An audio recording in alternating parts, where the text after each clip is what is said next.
Welcome, everyone. The program is Insights. I'm Bob Wright, 206-619-3274, 206-619-3274. And I am Mike Walsh, 310-383-1570, 310-383-1570.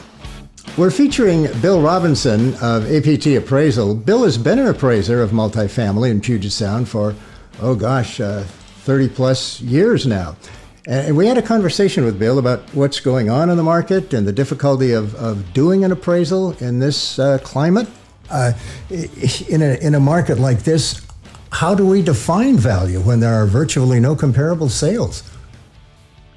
Well, I guess from the appraisal standpoint, obviously, all we do is just report a market. So we're constantly talking to market participants, brokers like yourself and Michael, and lenders, people involved in all facets, property management, trying to get a handle on, I guess, what the expectations are and what market participants are thinking for, risk, uncertainty, and certainly we're in a time period where it's the most uncertainty that I can remember from a standpoint of when this all might go away, or if it does, or what may happen going forward. And I think that's what's making it incredibly difficult for the lenders, underwriters, appraisers, brokers to, price and value real estate right now. Are there any comparables?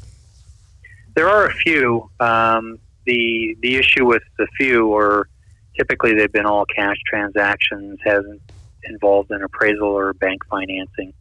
And it's, someone that's highly motivated through a 1031 exchange, which has been the case for years, but there's a couple of them that have closed here. The recent sales have been, assets that people really desired. So, do you think values have declined? I think they have.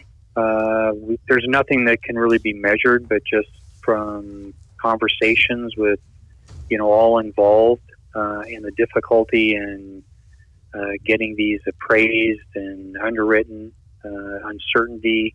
Interest rates are back down again for the few lenders that kind of are definitely increased rates back in March and April. So they've settled back in 3.5% plus or minus range.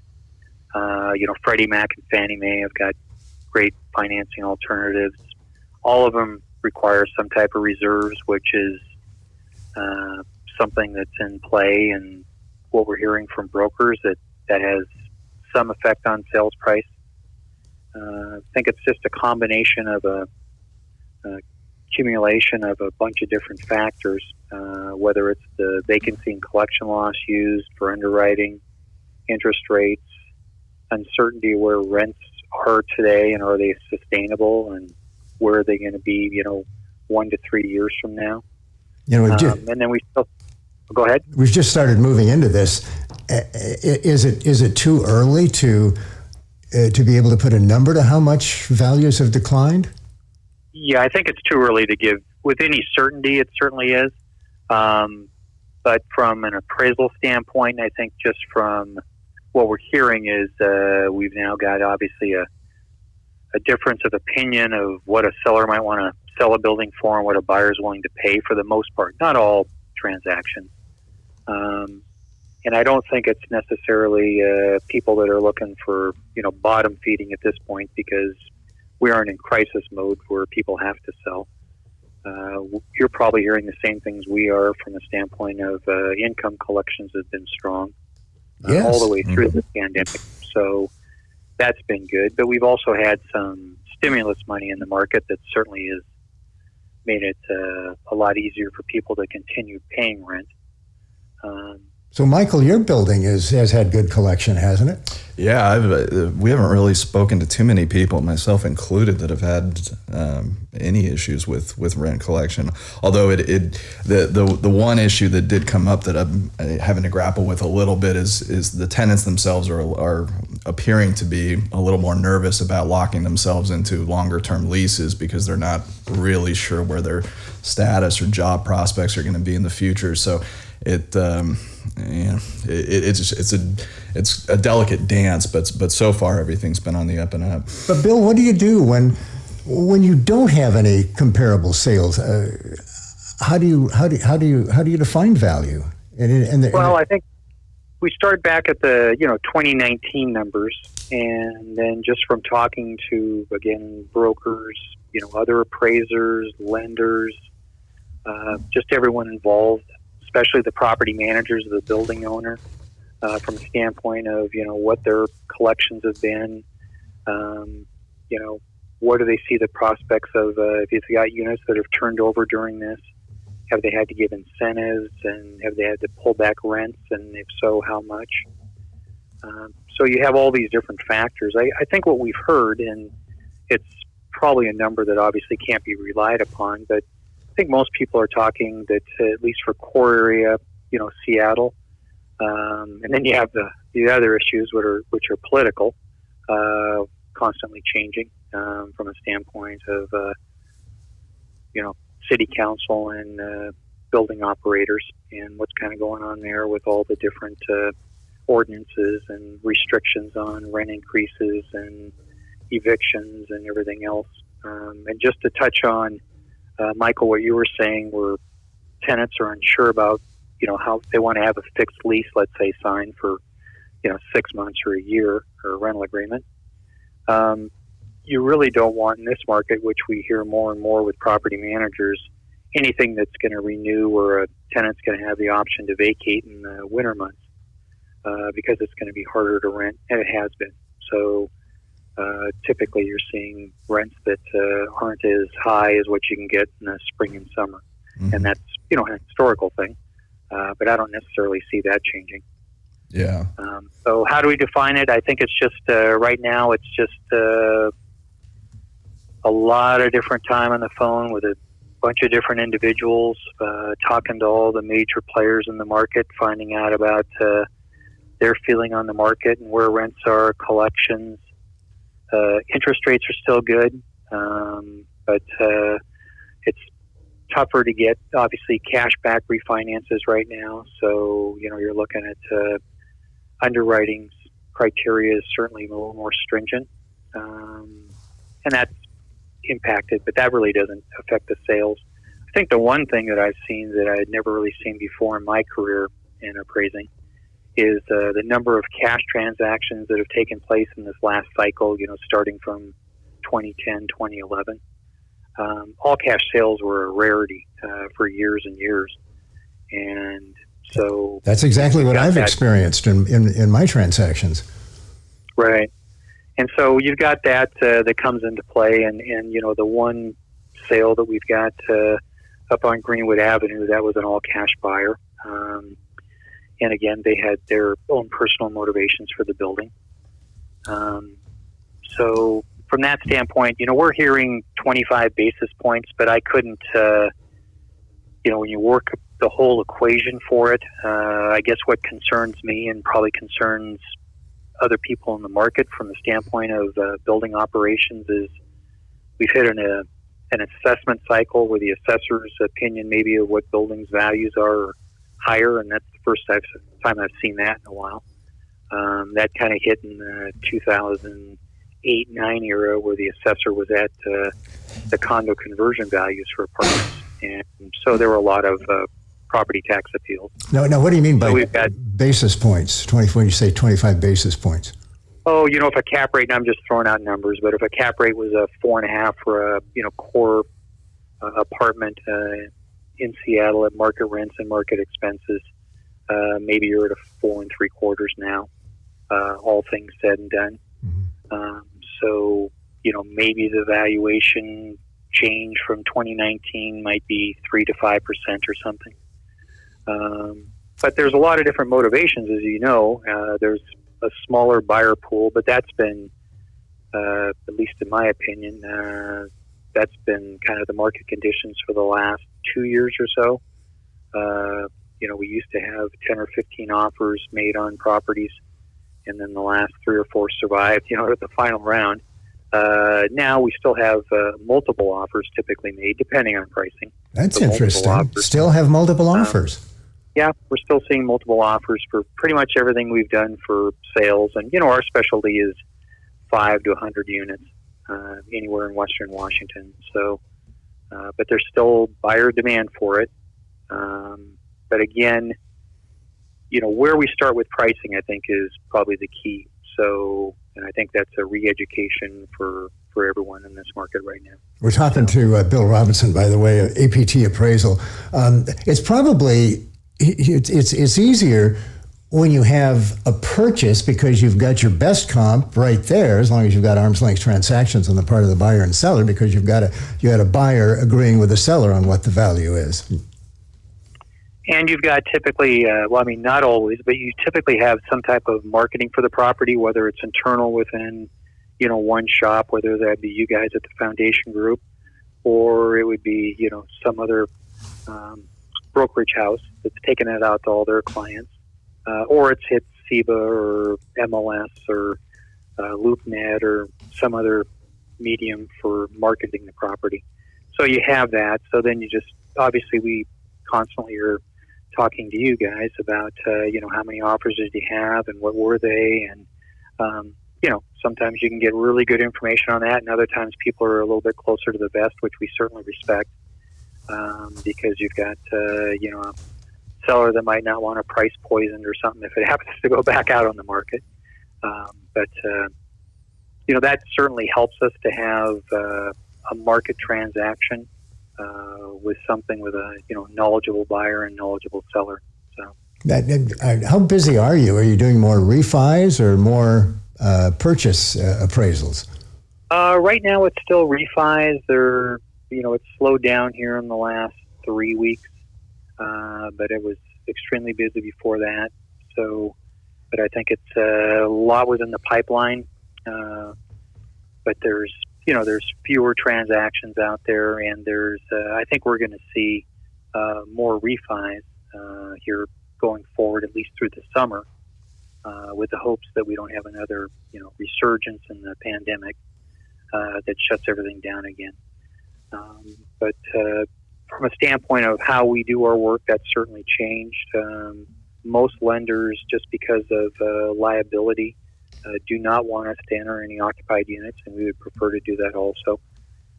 So basically our inspection now is any vacant units or units down for renovation and common areas of the building, and that's, again, based on everyone's comfort level from a standpoint of the property manager, the building owner, if they even want us to be in the building, or if, from our standpoint, if we'd want to be in the building.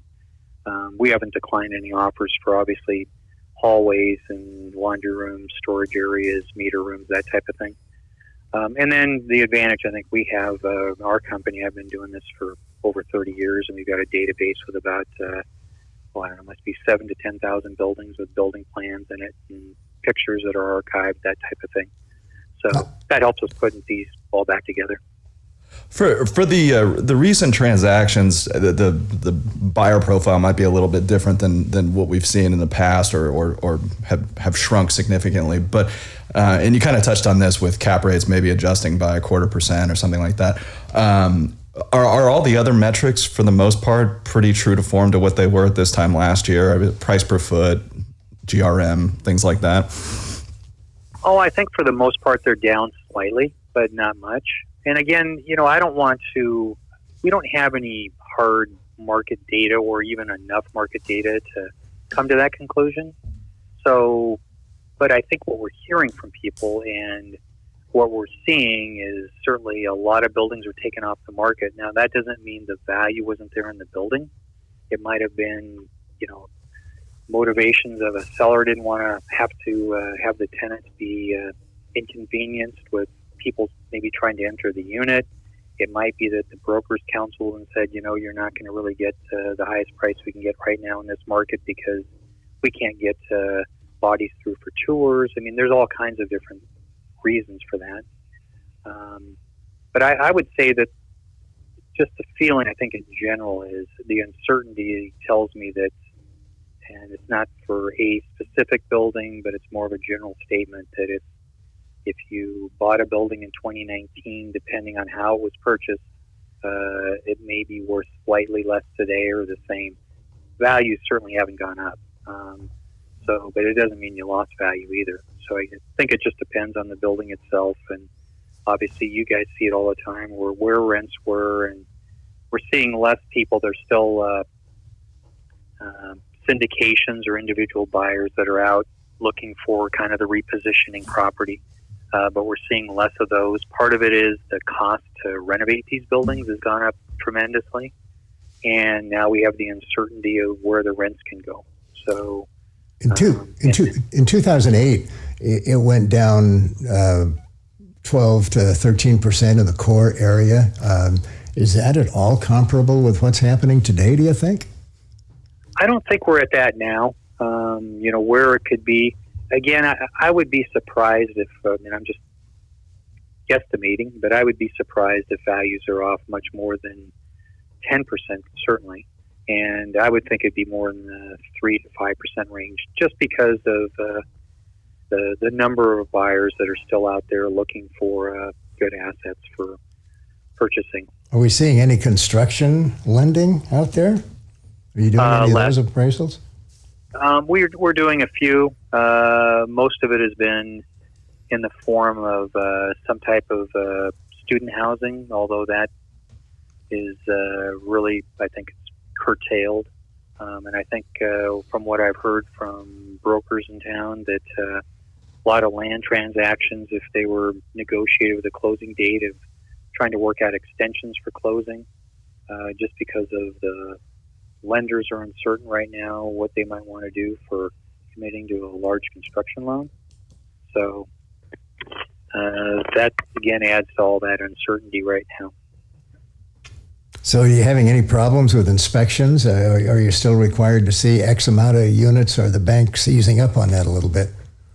No, they've had to ease up on that for a variety of reasons. And every banking client we have has a little bit different take on it, but they've come a little bit more to center now with basically not requiring an inspection of any occupied units.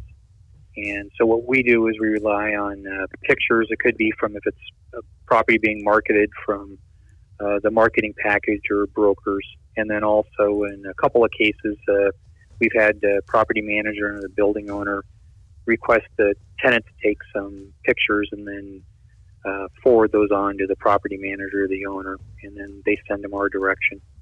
And then we also have, as you guys know, there's all kinds of websites out there that at least you can view the pictures of units as they were marketed online.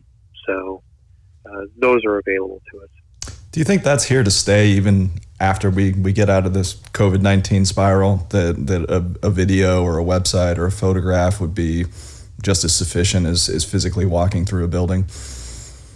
Well, I guess to start from where we've been, we just get into a sampling of units. So if it's a transaction, and I don't know from your guys' experience, but from what we've been able to gather, is most of the buyers, unless they really know the building or maybe they know the seller real well and know they can absolutely trust them from a standpoint of representing, what they're buying, most of the, new property managers and the buyer will walk all units and take their inventory list of, what might need to be done on the unit on turn and that type of thing.